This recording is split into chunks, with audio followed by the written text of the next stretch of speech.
What if the friendly neighborhood Spider-Man had never gotten rid of the alien symbiote? What if instead of rejecting the black suit, Peter Parker had embraced the darkness? In this video, you'll discover how the Marvel Universe would completely change if Spider-Man became Venom.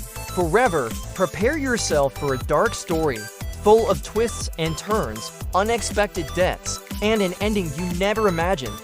What if Spider-Man became Venom permanently? Imagine a rainy night in New York. Peter Parker stands atop a skyscraper, the new black suit pulsing through his body as if it had a life of its own because it does. He feels the power coursing through his veins, no fatigue, no pain. Just strength, speed, and a silent hunger for justice, or was it revenge? Unlike the original timeline, where Peter realizes the symbiote is corrupting him and rejects it at the church, here he embraces the suit. He believes he can control it, that he can use it for good, but he's wrong. The symbiote begins to whisper in his mind, small ideas ... subtly twisted. Why just arrest criminals when he can stop them forever? Why keep killers alive when he can ensure they never hurt anyone again? Peter becomes more lethal.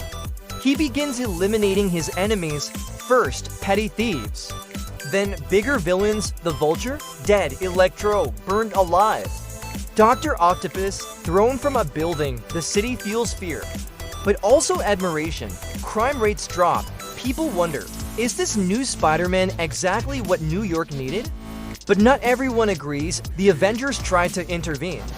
Captain America confronts him, demanding he stop, but Peter, or rather Venom, stares at him with blank eyes and says, "You don't understand, Steve. I'm doing what you never had the courage to do." An epic battle begins, and ends with Captain America's shield embedded in a wall, split in half. At this point, Peter is no longer Peter. The symbiote has completely taken over. He still remembers Aunt May, Mary Jane, his days as a photographer, but those feelings are now shadows in his mind. He patrols the city like a nocturnal predator, silent, relentless. Mary Jane tries to reach him, but what she sees is a deformed creature with a black web that seems to breathe and a monstrous smile that resembles a nightmare more than a hero. He watches her for a few seconds and disappears into the shadows. Meanwhile, Eddie Brock, who was originally supposed to become Venom, never encounters the symbiote. Instead, he becomes a journalist obsessed with exposing the truth behind the new murderous vigilante. But when he gets too close, he is killed in a mysterious accident. Nothing can stop Spider-Venom now. SHIELD classifies Peter an Omega-level threat. Nick Fury sends everything he has, but no one is a match. Not Tony Stark, not Bruce Banner, they all fall one by one.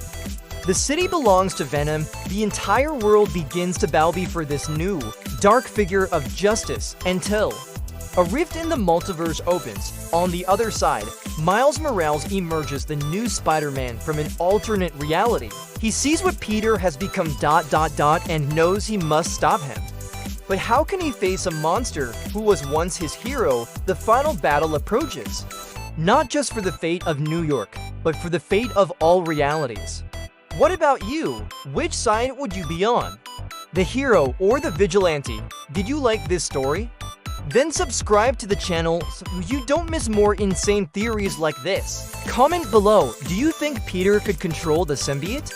And share this video with that friend who loves the Marvel Universe. Because here, we transform curiosity into an alternative universe.